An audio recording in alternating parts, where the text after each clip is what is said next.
कहानी की शुरुआत होती है पोल्टू की शादी की रस्मों से। पूरा घर दुल्हन की तरह सजा हुआ है। रंग बिरंगी लाइटें, फूलों की सजावट, ढोलक की आवाज और हर तरफ शादी का माहौल बना हुआ है। घर में खुशी दिख तो रही है, लेकिन इस खुशी के बीच कुछ अजीब सा भी महसूस हो रहा है। इसी बीच रस्मों के लिए पुजारिन की माँ घर आती हैं, लेकिन जैसे ही वो घर के अंदर कदम रखती हैं, उनका रवैया सबको खटकने लगता है। वो अपनी बेटी को गले लगाने के बजाय घर की महंगी सजावट, सोफे, शो पीस और कीमती सामान को घूर घूर कर देखने लगती हैं। ऐसा लग रहा है जैसे वो शादी में नहीं, बल्कि किसी मौके की तलाश में आई हों। सबसे चौंकाने वाली बात ये होती है कि पुजारिन की माँ बिल्कुल अकेली आई हैं। न कोई रिश्तेदार, न कोई औरत उनके साथ।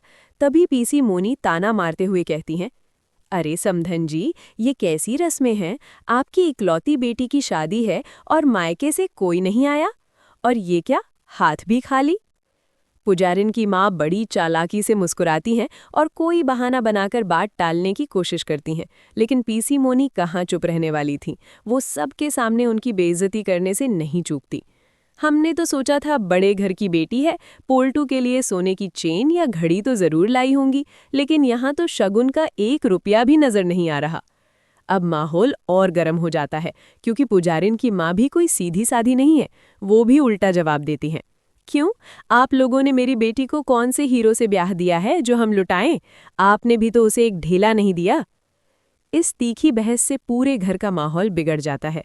पोल्टू बीच बचाव करने की कोशिश करता है, दोनों तरफ से शांति बनाए रखने की बात करता है, लेकिन उसकी कोई सुनने को तैयार नहीं। तभी अचानक बाहर से पुलिस की जीप का सायरन गूंज उठता है। सायरन की आवाज सुनते ही माहौल एकदम सन्न हो जाता है। उसी पल पुजारिन के हाथ से पानी का गिलास छूट जाता है। उसका चेहरा पीला पड़ जाता है। वो फुर्ती से अपना लंबा घूंघट खींच लेती है और डर के मारे पोल्टू के पीछे छुप जाती है। इंस्पेक्टर पूरे रौब के साथ घर में दाखिल होते हैं। पोल्टू घबराकर पूछता है, इंस्पेक्टर साहब, हमारे घर में शादी के जश्न चल रहा है, आप यहाँ क्यों आए हैं? इंस्पेक्टर गंभीर आवाज में कहते हैं, हमें खबर मिली है कि एक शातिर महिला अपराधी इस इलाके में छुपी है। वो साइबर फ्रॉड करती है और बूढ़े और लाचार लोगों के बैंक अकाउंट खाली कर देती है। हमें शक है कि उसने हुलिया बदलकर किसी घर में पनाह ली है। इंस्पेक्टर की तेज नजरें सीधे घूंघट में छिपी पुजारिन पर टिक जाती हैं। फिर वो सीधा सवाल दागते हैं, मैडम, क्या आपको कंप्यूटर या लैपटॉप चलाना आता है? ये सवाल सुनते ही पुजारिन कांपने लगती है। उसका पसीना छूट जाता है। घूंघट के अंदर से ही डरी हुई आवाज में वो झूठ बोलती है, नहीं साहब, मुझे तो टच स्क्रीन फोन भी ठीक से नहीं आता, कंप्यूटर क्या चीज़ है? तभी उसकी माँ भी बीच में कूद पड़ती हैं, हाँ साहब, मेरी बेटी तो बहुत भोली है।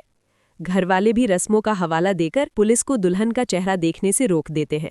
कोई ठोस सबूत न होने की वजह से पुलिस उस वक्त वहां से चली जाती है, लेकिन जाते जाते भी उनकी शक की सुई पुजारिन पर ही अटकी रहती है। पुलिस के जाते ही पुजारिन और उसकी मां राहत की सांस लेती हैं और एक दूसरे को देखकर शैतानी मुस्कान पास करती हैं। उन्हें लगता है कि वो बच गई। लेकिन कहानी यहीं खत्म नहीं होती। घर के एक कोने में खड़ी आहाना ने सब कुछ देख लिया होता है। उसने साफ नोटिस किया कि जैसे ही इंस्पेक्टर ने कंप्यूटर का नाम लिया, पुजारिन के हाथ कांपने लगे थे और वो पोल्टू का कुर्ता कसकर पकड़ रही थी।